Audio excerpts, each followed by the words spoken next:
İnsan var olan gündən qurbanlıq məfhumu mövcud olub.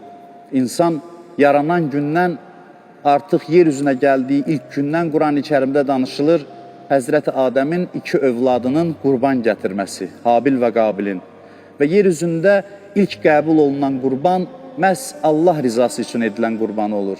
Və bunun nəticəsində də yer üzündə ilk cinayət törədilir. Qurbanın əsas mahiyyəti insanın aşağı dərəcəli istəklərindən ali dərəcəli istəklərə doğru hərəkət etməsidir.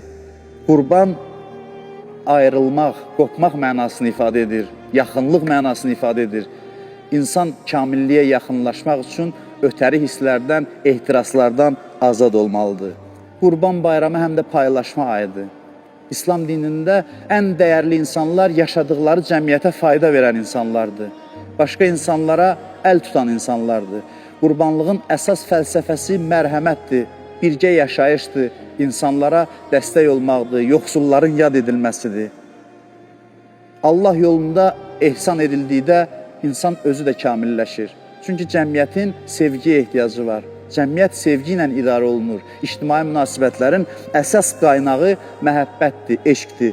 Qurban həm də həcc ayinidir və həcc məlum olduğu kimi birlik ayinidir, vəhdət ayinidir.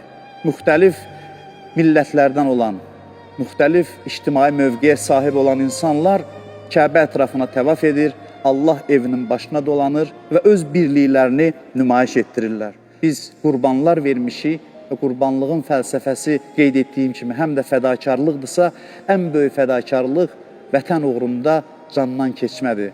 Və bu şəhidlik zirvəsidir. Ona görə də Qurban Bayramı günündə biz şəhidlərimizi də anırıq.